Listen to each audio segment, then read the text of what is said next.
When people imagine the fall of Rome, most of them think of defeated soldiers, barbarians pressing against the city gates, or palace intrigues where emperors poisoned each other, but empires rarely collapse only because of enemies.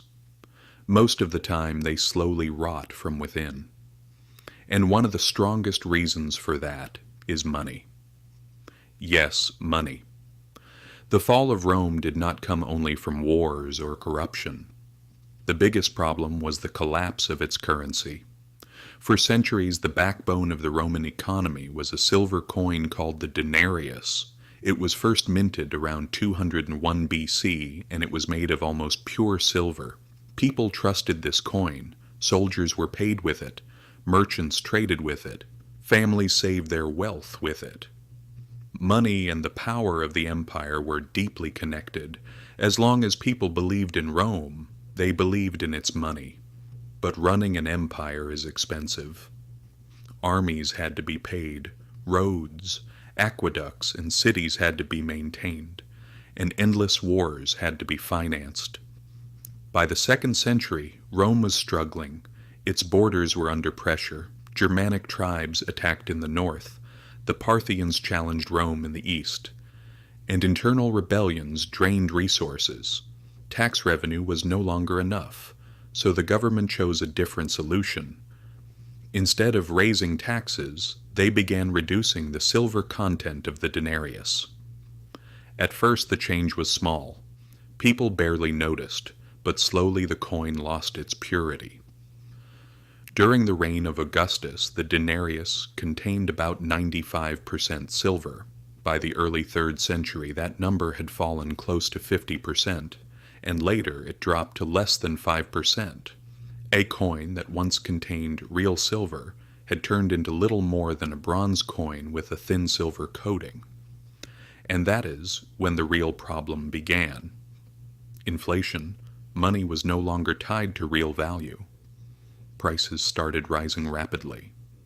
A handful of barley that once cost 1 denarius soon cost many more.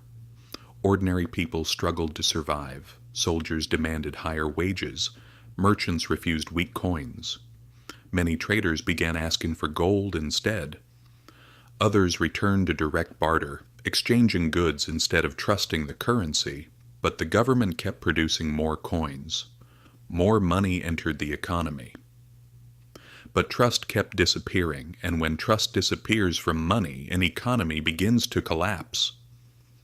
This dangerous cycle, money losing value, prices rising, and the government creating even more money, reached its peak during one of the darkest periods in Roman history.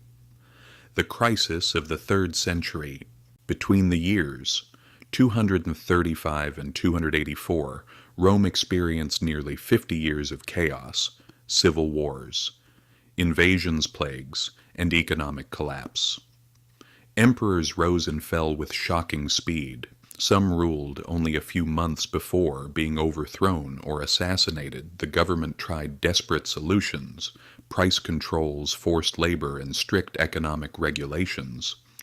But none of these policies solved the real problem. For example, in the year 301, Emperor Diocletian issued a massive law called the Edict on Maximum Prices. It attempted to control the prices of thousands of goods and services. Anyone who sold above the fixed price could face severe punishment, sometimes even death. Yet the law failed. Prices continued to rise. People quickly realized a simple truth: no law can repair a broken currency. Eventually, the old Roman silver coin disappeared completely, around the year 312. Emperor Constantine introduced a new gold coin called the solidus. This gold currency restored stability in the Eastern Roman Empire, which later became known as Byzantium. But in the West, the damage had already been done. The economic heart of the empire had collapsed. Trade networks had weakened. Armies became too expensive to maintain, and public trust in the system had vanished. The Western Roman Empire slowly faded away. This story is not just ancient history. The same pattern appears again and again in the modern world. After the First World War, Germany faced enormous debts. To pay them, the government printed more money. By 1923, inflation had become so extreme that a loaf of bread cost billions of marks. People carried money in wheelbarrows. Savings disappeared overnight. Zimbabwe experienced something similar in the early 2000s. As the economy collapsed, the government printed more and more currency. By 2008, inflation had reached nearly 89 billion%. Prices doubled almost every day. Eventually, the country abandoned its own currency. Even in modern developed economies, the pattern can appear. In 1971, the United States removed the dollar from the gold standard. From that moment, money was backed only by trust. Since then, global debt has grown rapidly and inflation has quietly followed. History gives us several clear lessons. Inflation is rarely an accident. It is often a political decision. Real wealth is not numbers printed on paper or displayed on a screen. Real wealth comes from land skills, productive businesses, and valuable assets. And perhaps the most important lesson: never assume stability will last forever. History repeats itself, and ordinary people are usually the ones who pay the price. Rome showed the world what happens when money loses its true value. When currency collapses, society itself begins to weaken. Trade stops, contracts break, armies fail, and governments lose their authority.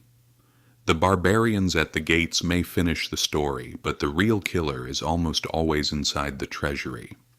If this video gave you a new perspective on history and economics, make sure to subscribe to the channel, turn on notifications so you do not miss future videos.